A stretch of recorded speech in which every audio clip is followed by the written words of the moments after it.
Pedro has openly mentioned anxiety, a constant hum in the background of his interactions. But here's where it turns peculiar. We're back on track, babe. We're back on track, baby. Cheers to that, babe. Cheers to that, darling. What's a sexy accent to you? Italian. No, this is my yummy old man.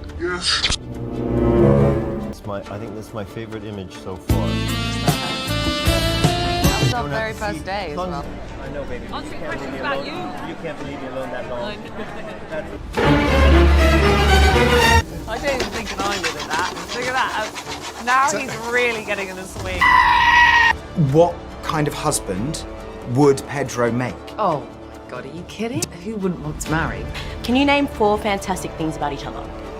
Loyal, caring, diabolically gorgeous. I was thinking, She's like, continue.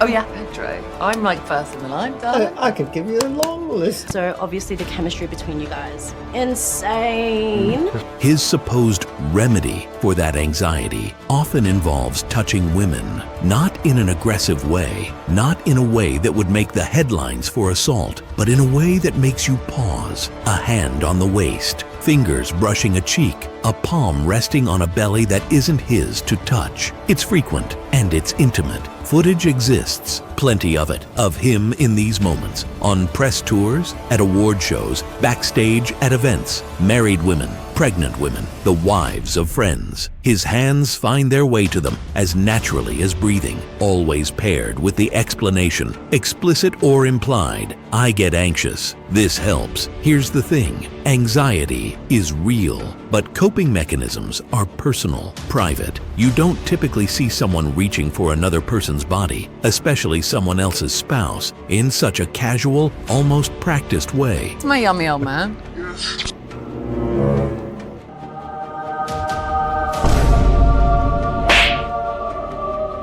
Pedro Pascal's rise to fame didn't happen overnight, but when it happened fast. Before becoming one of the most in-demand actors in Hollywood, Pascal spent years building a resume full of guest spots, stage work, and small TV roles that most people didn't even realize were him. His early career was a slow burn, but it laid the groundwork for the explosive breakout that was yet to come. Pascal was born in Chile in 1975 and raised in the United States after his family fled political unrest. He studied acting at New York University's Tisch School of the Arts, which gave him a solid foundation in performance. For over a decade, he worked steadily but quietly, showing up in popular series like Buffy the Vampire Slayer, The Good Wife, and Law and Order. These appearances didn't make him a star, but they sharpened his craft and kept him in the industry's sights. Everything changed in 2014 when Pascal landed the role of Oberyn Martell in HBO's Game of Thrones. His portrayal of the charming yet dangerous Red Viper instantly caught viewers' attention. Despite appearing in just one season, he made such an impression that Oberyn remains one of the show's most beloved and talked about characters. That was the first big moment where audiences worldwide started saying, "Who is this guy?" In 2015,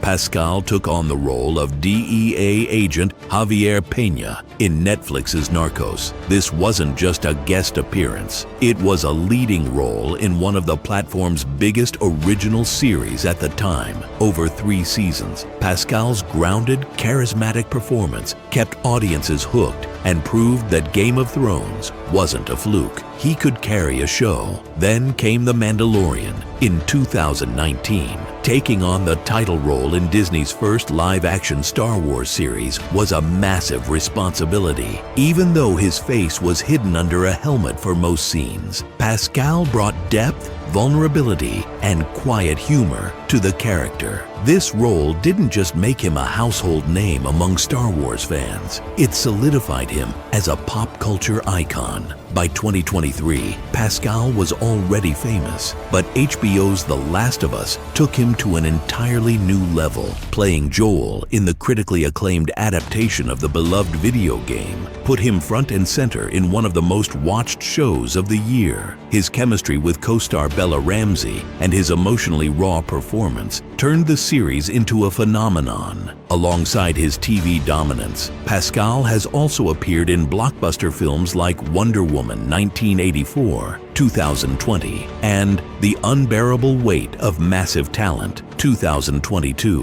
where he showed off his comedic timing alongside Nicolas Cage. His ability to shift between intense drama, genre roles, and light-hearted comedy has made him incredibly versatile and very bankable. Outside of acting, Pedro Pascal has built a public image that fans adore. He's self-deprecating, quick-witted, and genuine in interviews, often leaning into his internet-given titles like Daddy with good humor. He's become a meme, not because he tries to be, but because his personality naturally resonates with people. Today, Pedro Pascal stands as one of Hollywood's most beloved and recognizable faces. From his long grind in the early years to his current status as a leading man in multiple franchises, My finger.